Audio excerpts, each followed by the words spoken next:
Žalgirių kaime Ukmergės rajone yra įsikūręs ekologinis Genovaitės Sakalauskienės ūkis. Šiame ūkyje auga daugybė rūšių vaisių ir uogų, iš kurių būna gaminamos jau Lietuvoje labai mėgstamos Genutės Ogainės uogienės.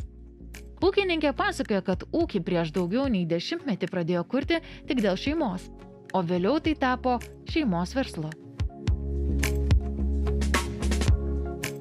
Ūkį kūrėm prieš kiek jau čia dabar metų, galvoju, prieš kokią gal 17.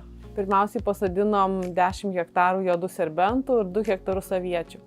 Dabar kodėl sugalvom auginti uogas? Todėl, kad turėjom 4 vaikus, jie jau buvo tokie beaugantis ir pagalvojom, kad, o kodėl jie turėtų išvažiuoti kažkur į Angliją skinti uogų. Tai tegul skina namuose. Ir taip buvo tokia pirma mintis, kad tiesiog ir vaikam, kad jie turėtų ką veikti vasaros atostogų metu.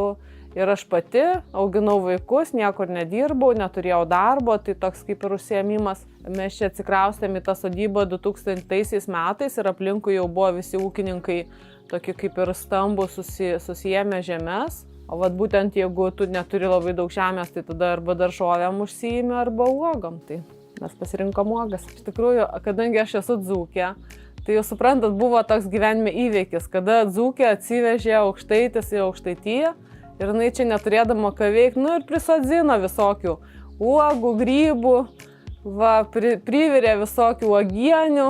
Iš tikrųjų, aš labai mėgstu savo darbą ir nuo pat mažumės apie nieką kitą ir nesvajojau, tik tai apie tai, kad aš auginsiu gėles, auginsiu uogas.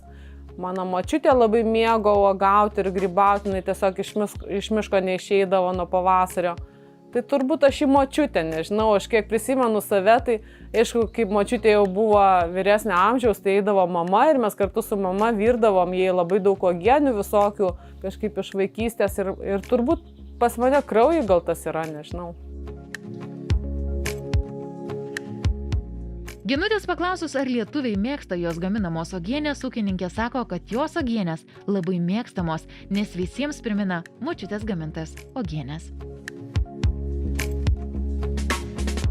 Paslaptis yra labai paprasta. Tai uogas, kadangi auginu ekologiškai, be jokios chemijos, tai jos tiesiog pasiima iš gamtos viskas, kas geriausia. Tai visi vitaminai, visi antioksidantai ir taip toliau, visos veikliosios medžiagos. Tai yra tose uogose, kurios praktiškai kaip ir natūraliai užaugia. Iš tikrųjų, tai paskutiniu metu tai labai tikrai džiaugiuosi, nes pradėjo labai pirkti uogienę žmonės. Tikrai jie pamatė, turbūt atrado tą skonį, kaip močiutės uogienė, sako, čia tikrai kaip močiutės, kaip mamos išvirta.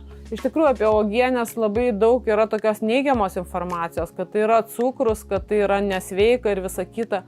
Bet iš tikrųjų tai cukrus yra kaip konservantas. Uogienėje cukrus yra būtinas, jisai konservuoja visus vitaminus, antioksidantus ir tik tai tada ta uogienė pasidaro ir kaip maistas, ir kaip vaistas. Nes, pavyzdžiui, aviečių uogienė, jinai puikiausiai muša temperatūrą, ar ne, jeigu įsidėsite į šiltą vandenį, arba juodųjų serbentų uogienė lygiai taip pačiai. Iš tikrųjų yra daug tos tokios kaip ir netiesos pasakyta apie tai, kad tai nėra vertingas produktas. Tai tikrai yra vertingas produktas, tai valgykite uogienės.